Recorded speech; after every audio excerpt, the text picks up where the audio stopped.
Wabarakatuh. Saya gembira karena DPRD Jawa Timur mengundang saya dan berisiko. Karena saya tetap mengkritik pemerintah, tapi kritik akademis. Tetapi saya tahu cuma Surabaya yang berani mengambil risiko di dalam semua kesempatan politik kita. Ada dua perempuan yang memulai acara ini. Oke, kalau begitu saya tinggalkan bagian kanan, saya mau pindah ke sebelah kiri supaya dekat dengan rahim perempuan.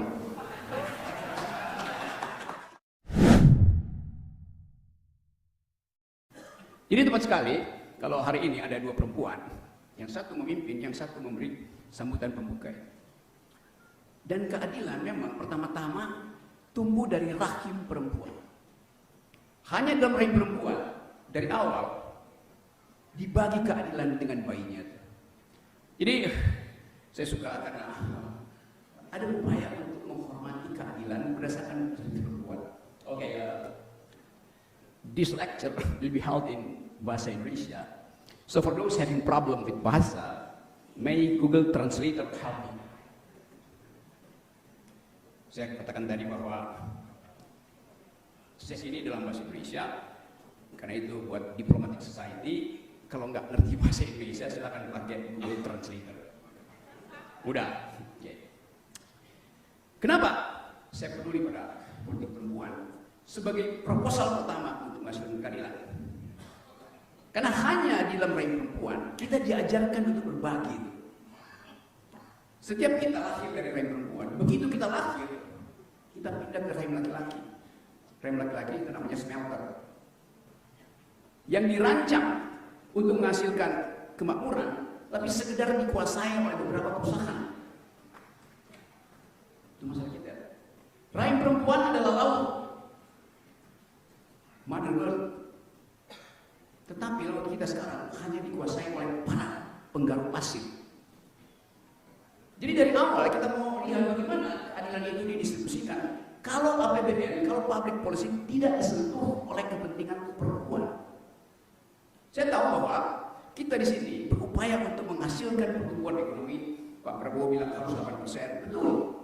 Tapi apakah 8% itu menghasilkan peradaban atau justru merusak peradaban? Kita masih menguji itu. Apakah pertumbuhan 8% akan menghasilkan lingkungan yang bersih atau justru merusak lingkungan? Karena lingkungan yang bersih pertama-tama adalah kebutuhan sanitasi, kebutuhan kesehatan, kebutuhan perempuan. Kita ingin lihat lebih jauh. Buat Surabaya, ini Surabaya ini kota Jawa Timur ya. Surabaya ini ibu kota PKB.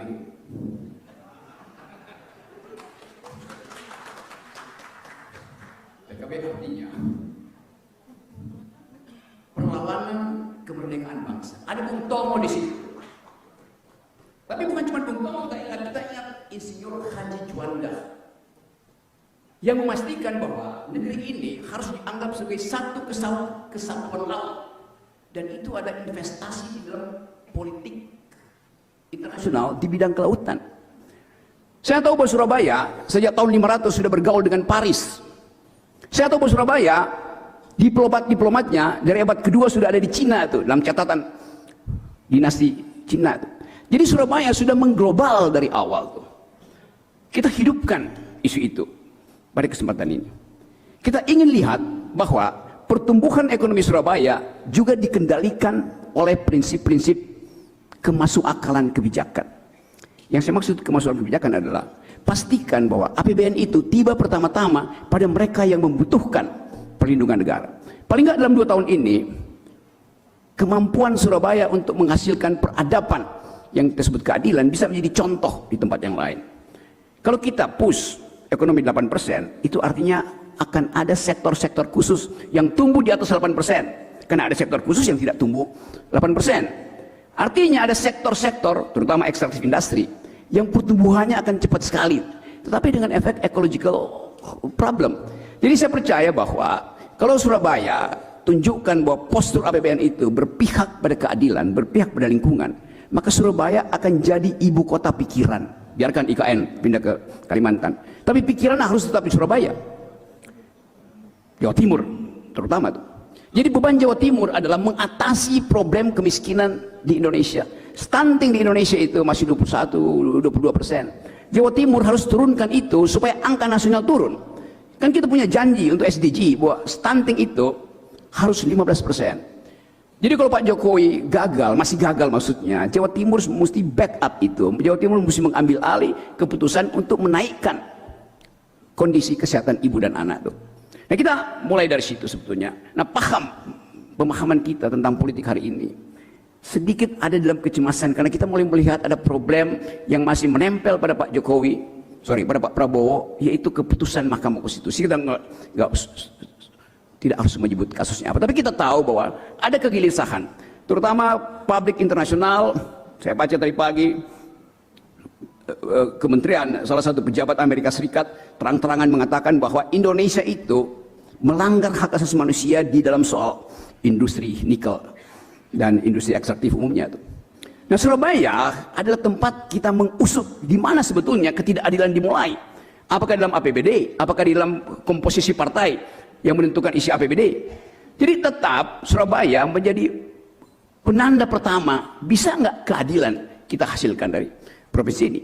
Ulang tahun ke-79 artinya ulang tahun untuk mengingat perjuangan Bung Tomo, perjuangan Insinyur Juanda yang membela hak-hak rakyat itu.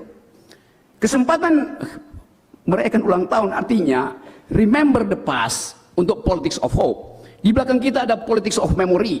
Kita tahu bahwa Jawa Timur menghasilkan separuh dari pendapatan nasional kita. Tetapi kita juga harus tahu bahwa Jawa Timur angka korupsinya juga tinggi. Kita ingin hentikan itu ke depan. Ada 700 universitas di Jawa Timur, artinya ada surplus pikiran. Kalau Jawa Timur berhenti dengan kegiatan akademisi, maka IQ nasional kita turun. 700 universitas. Itu kalau kita hitung 700 kali ya kira-kira 2.000 satu sudah 14.000, 20.000, 30.000 mahasiswa. Potensial untuk menghasilkan bonus demografi sebetulnya. Tapi bonus demografi hanya disebut bonus kalau kita bandingkan dengan kegiatan yang sama di Singapura, di Thailand, di Taiwan, di Vietnam tuh. Dan terlihat bahwa kalau coba saya bandingkan secepat-cepat misalnya, angka pendapatan per kapita dari Malaysia sekarang ada $13.000 per orang. Indonesia masih 4.500. Artinya kita kalah di dalam soal pendapatan per kapita. Dengan kata lain, bonus demografi di 2045 yang akan menikmati bonusnya adalah anak-anak muda Kuala Lumpur, bukan anak-anak muda Surabaya tuh. Karena kebutuhan industri Surabaya akan diisi oleh anak-anak muda Kuala Lumpur, startup, new energy, circular economy, green politics. Jadi itu yang saya kira penting supaya kita ingat bahwa kemampuan Jawa Timur second to none, tidak mungkin dibandingkan dengan provinsi yang lain tuh. Dan di Jawa Timur ini kita mulai dengan pendekatan-pendekatan yang berbasis lingkungan. Saya tahu bahwa ada banyak kasus lingkungan di negeri ini. Kita tahu bahwa Jawa Timur akan jadi provinsi tempat politik pertama pilkada itu diuji. Apakah money politics masih akan berlangsung di Jawa Timur? Apakah upaya untuk gusur-menggusur, jegal-menjegal tanpa argumentasi masih akan bermula di Jawa Timur? Jadi prinsip kita adalah, atau prinsip yang hendak kita samakan hari ini adalah petakan problem Jawa Timur berdasarkan perspektif perempuan. Kata perempuan itu mewakili kata keadilan. Sinonim dari perempuan adalah keadilan tadi. Tumbuhkan harapan bahwa rahim perempuan akan mengawal perhitungan APBD. Pastikan bahwa kesehatan, stunting, kesejahteraan diatur dalam APBD untuk kepentingan keluarga-keluarga miskin yang sekarang harus di backup oleh negara yang negara tidak punya uang. Saya tahu bahwa teman-teman punya problem dengan APBD yang akan dikirim dari pusat yang pasti sudah terbatas. Pak Prabowo butuh 3.000 triliun APBN ke depan tahun 2025. Hanya 1.000 triliun yang bisa dikirim ke daerah dan itu dibagi habis. Sehingga ruang fiskal untuk bermanuver di daerah sangat sedikit. Tetapi 706 universitas itu adalah potensi untuk menghasilkan konsep-konsep bermutu untuk menggali potensi PDA kita tuh. Saya meyakini bahwa teman-teman hari ini berupaya untuk mengakali keterbatasan anggaran. Tapi dalam upaya mengakali itu, jangan akali hanya untuk kepentingan diri sendiri. Jadi kesempatan ini saya kira bagus sekali. Kita berupaya untuk mengingat lagi bahwa keadaan kita, krisis lingkungan, krisis daya beli, semua hal yang membahayakan kehidupan awal kita untuk memulai pemerintahan yang baru, bisa kita ucapkan optimisme itu dari Jawa Timur. Dan kalau ada optimisme dari Jawa Timur, kita bisa pastikan bahwa seluruh negeri ini juga akan optimis.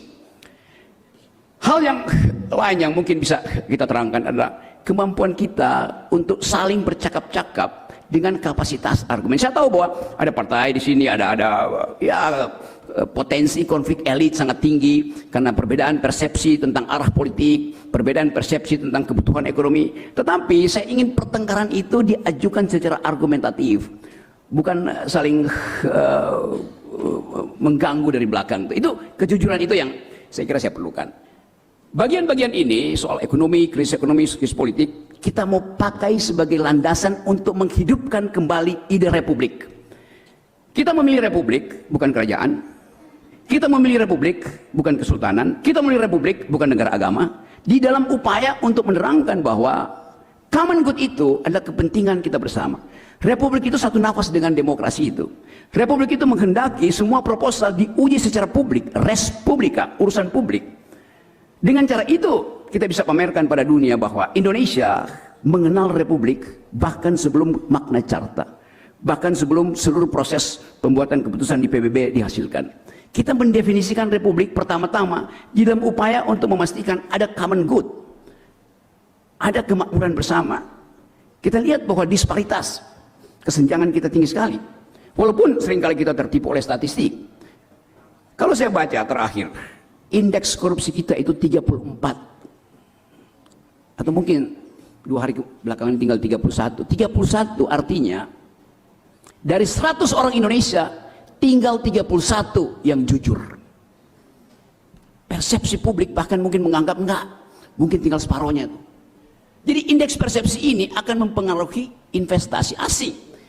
Tidak ada investor asing yang mau nanam modal ketika hanya 31 orang dari 100 orang yang jujur di kita. Demikian juga komposisi kejujuran itu mungkin kita bisa preteli partai mana yang jujur, partai mana yang tidak jujur, wilayah mana yang jujur dan yang tidak jujur. Jadi sekali lagi kemampuan kita untuk melihat Jawa Timur tumbuh tergantung pada keinginan kita untuk menghasilkan integritas. Jadi teman-teman semua, poin saya adalah pastikan bahwa dunia akademis juga menjadi tempat untuk menghasilkan PDA. Bagaimana caranya? Riset.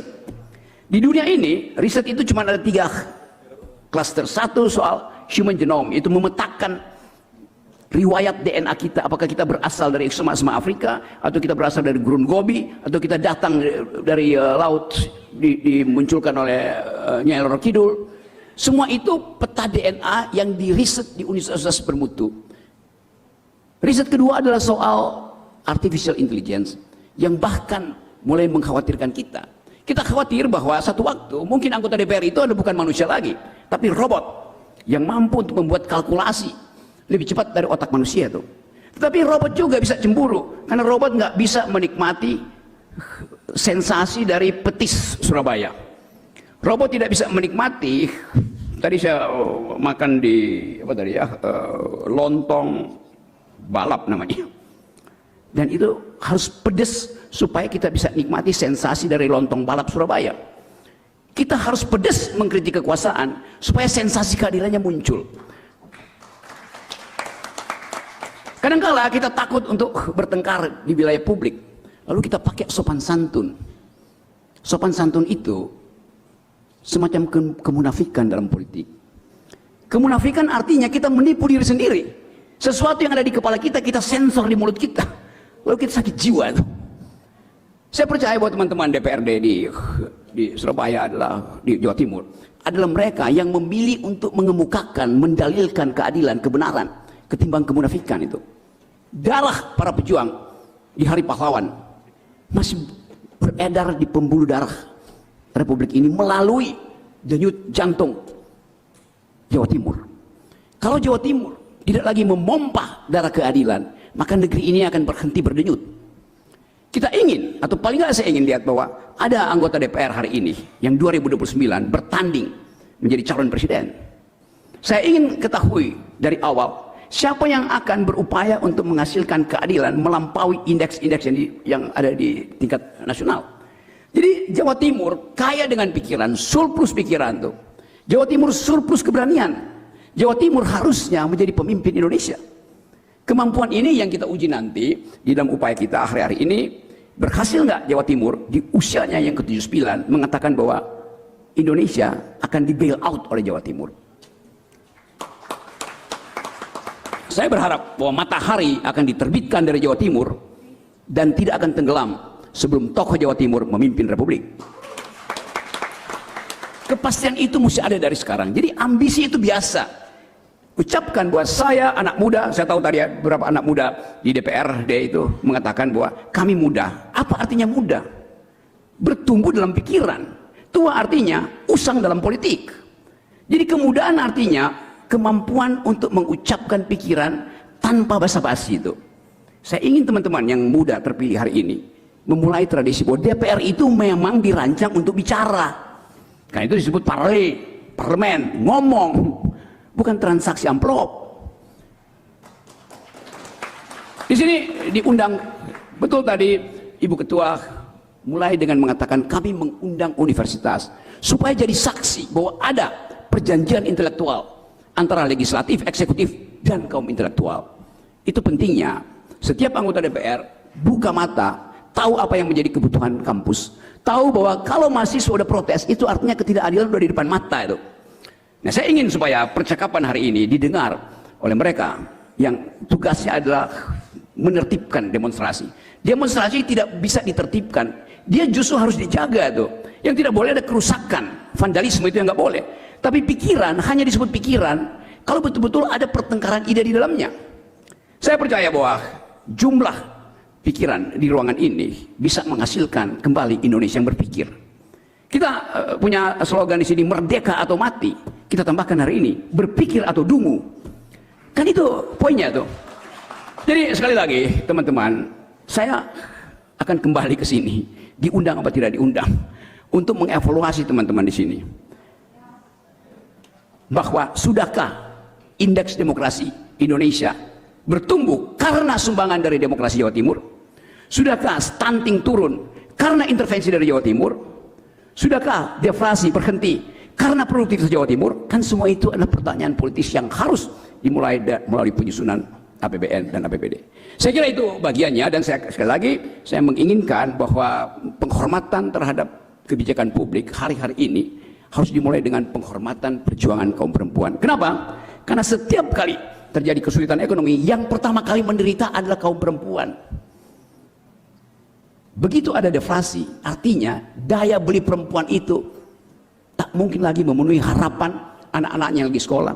Setiap pagi ibu-ibu buka dompetnya tinggal 20.000, padahal takut anaknya mesti pakai Gojek, habis kemampuannya. Harapan dia berhenti justru karena ekonomi memburuk. Jadi sekali lagi kita ingin supaya persoalan-persoalan yang ada di Jawa Timur bisa diselesaikan kalau ada kepastian bahwa anggota DPRD-nya akan bekerja untuk rakyat. Anggota DPRD memang akan dibebani oleh problem-problem yang tidak sama dengan anggota DPR pusat. Tidak ada anggota DPR pusat yang tengah malam didatangi oleh seorang perempuan yang lagi hamil, kan dihamil oleh pacarnya dan tidak mau bertanggung jawab. Tetapi anggota DPRD sampai ke daerah-daerah harus 24 jam berpiket, menerima keluhan. Ada tetangga yang tiba-tiba nggak tahu bagaimana BPJS-nya kok terhalang. Anggota DPRD terpaksa mesti keluarin uang yang nggak mungkin dilakukan oleh anggota DPRD pusat. Anggota DPRD pusat datang ke sini mengatakan kunjungan daerah, foto-foto di depan kantor kelurahan, lalu dianggap udah itu namanya kunjungan. Kunjungan artinya tiba di tempat di mana ada masalah itu, dan hanya anggota DPRD yang tahu. Kemampuan itu yang saya kira dibebankan pada teman-teman, dan teman-teman pasti akan disiksa oleh keadaan hari ini. Tapi siksaan itu adalah siksaan peradaban. Kalian butuh kekuatan emak-emak, karena cuma pada perempuan misery dan painful bisa dia tahan. Laki-laki mampu untuk menahan rasa sakit secara fisik, digamparin, berkelahi dia tahan secara fisik. Tapi perempuan bukan sekedar secara fisik dia kuat, tapi secara batin dia menyimpan problem kesulitan ekonomi, dia tidak bocorkan pada suaminya. Setiap malam Indonesia hari ini ada kurang lebih 19,5 juta manusia Indonesia yang tidur dengan rasa lapar. Siapa mereka? Sebagian besar pasti perempuan. Karena perempuan akan berbohong pada suaminya. Sudah makan, Bu? Sudah. walaupun dia belum makan, karena dia nunggu suaminya makan lebih dulu, nunggu anak-anaknya makan lebih dulu. Perempuan menyimpan itu sebagai misteri, tapi dia anggap bahwa hanya dengan kejujuran itu dia bisa selamatkan suami dan anak-anaknya. Nah, suami-suami yang jadi anggota DPR, perhatikan penderitaan itu. Misteri adalah hal yang mendasar pada perempuan. Karena itu saya anggap bahwa hari ini saya ingin ucapkan selamat datang politik perempuan di Jawa Timur. Dan kata sebuah pepatah, woman was created from the rib of man, not from his head to be above him, nor his feet to be walked upon, but from his side to be equal, near his arm to be protected, and close to his heart to be loved. Perempuan diciptakan dari tulang rusuk pria, bukan dari kepala pria sehingga perempuan ada di atas pria, juga bukan dari tulang kaki laki-laki sehingga perempuan bisa diinjak-injak oleh laki-laki. Perempuan diciptakan dari tulang rusuk laki-laki yang ada di sisi kiri badannya sehingga mereka setara. Tulang rusuk itu dekat dengan lengannya supaya perempuan itu dirangkul. Tulang rusuk itu dekat dengan hatinya supaya perempuan itu dicintai. Terima kasih. Assalamualaikum warahmatullahi wabarakatuh.